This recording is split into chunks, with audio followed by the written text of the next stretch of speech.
Hello, my friend, and welcome to Wisdom Trek. I am Guthrie Chamberlain, your guide to wisdom and creating a living legacy. Thank you for joining us for our 5-day per week Wisdom and Legacy Building podcast. This is day 398 of our trek, and today is Philosophy Friday. Every Friday, we will ponder some of the basic truths and mysteries of life and how they can impact us on creating our living legacy. Today, we are continuing on our trek covering the cycles and seasons of life. In particular, we're moving forward and focusing on the winter seasons of life. These concepts, of which I've learned from Jim Rohn, Zig Ziglar, and of course the Bible. We are broadcasting from our studios at Home 2 in Charlotte, North Carolina. With our tight schedule and travel plans this week, I am recording this podcast a little bit in advance. When this episode is released, we will be back at the Big House in Marietta until late Sunday, when we'll be headed back to Charlotte once again. Weather permitting, my plans are to finish painting a small amount of trim outside the dining room area that we were unable to complete earlier this month. Depending on the growth of the lawn, I may be able to mow the lawn also. The seasons of each year are not unlike the seasons of our life. Growing up on an apple orchard, we became very familiar with the various seasons and what each season had in store for us. If we did not complete our task during the proper seasons, then it directly impacted the next season. During summer, there was mowing to do and gardens to weed. Nearing the end of August, the apple harvest season started, which lasted until late October. This was definitely the busiest season of our year. We had all hands busy picking, sorting, and storing apples. We also had a roadside stand that needed to be attended, as well as delivery to health food stores across the state. We had to work very hard, because even on the good years, all the income generated was barely enough to keep the 12 of us fed and clothed. On the bad years, it was slim pickings in every area of our lives. But after working hard during an extended harvest time, we kept in mind that there would be time for resting during the winter season. Growing up as a farmer, the cycles and seasons of life mean so much more. You must also realize that during your entire lifetime, there will be many different cycles of seasons. Just because a particular season did not turn out as you expected, don't let that control the entirety of your life. Each winter season is a time for reflection and planning, while each new spring season gives you an opportunity to start new again. This brings us to our trek for today, as we are considering moving from fall to winter within the cycles and seasons of life, and this section of our trek is titled, Be Prepared for Winter. As certain as night will always follow day, every season of life will have a time of winter. There will never be an endless summer, nor a continual harvest in the fall. Winter can make its appearance during any season as a brief reminder of its ultimate power. In midsummer, while you are consciously tending and carefully growing your crops, a winter-like storm in the form of hail and wind can momentarily descend upon you, threatening to take away the fruits of your efforts. Winter can make its threatening appearance during the season of planting and sprouting in the spring. And if you do not quickly respond to cancel out its potential devastating effect, the seasons of opportunity will be taken from you by one of these storms of life, leaving you with yet another full year of waiting.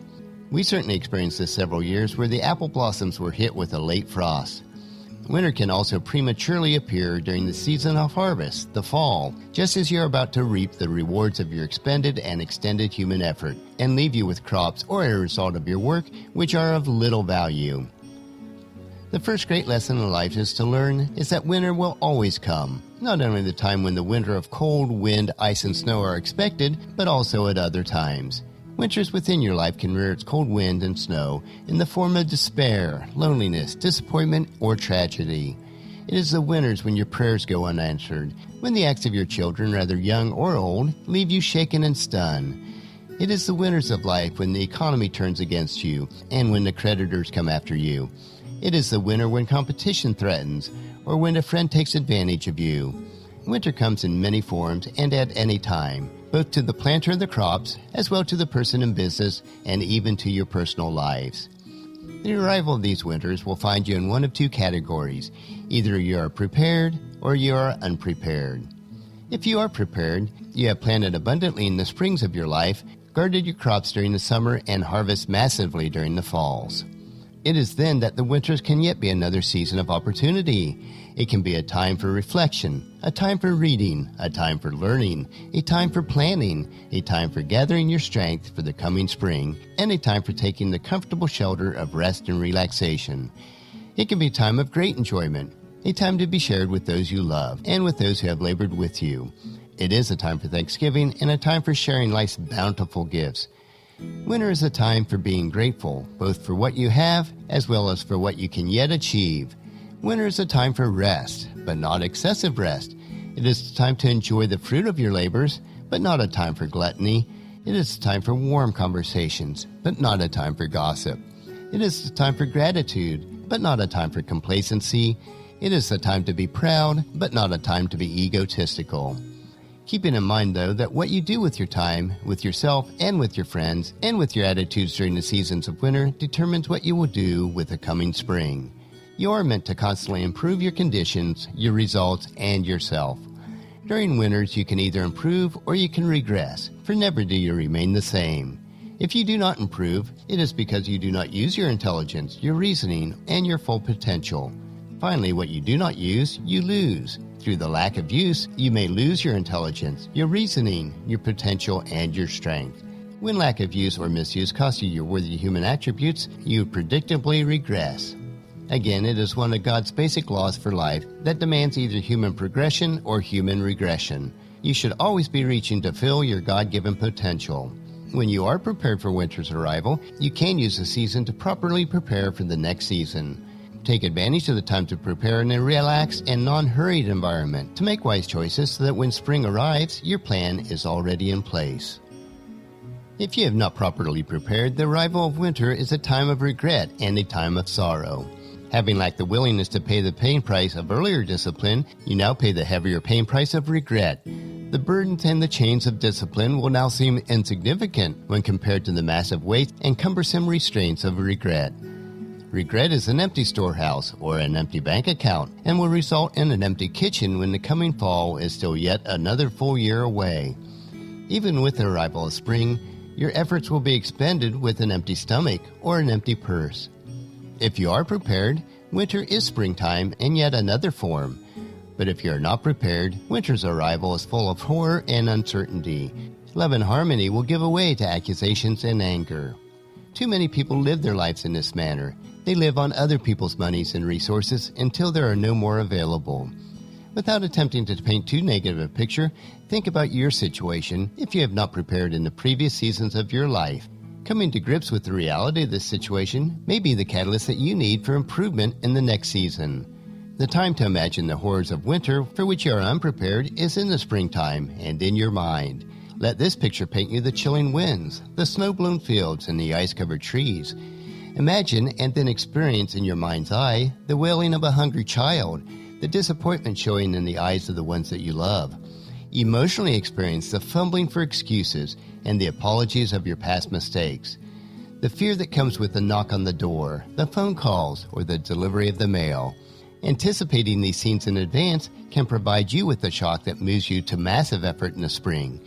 It is those massive efforts that will prevent the horrifying images from becoming reality. There is still so much more to consider in the winter seasons of life, but that will have to wait as we ponder these thoughts until next week's Philosophy Friday.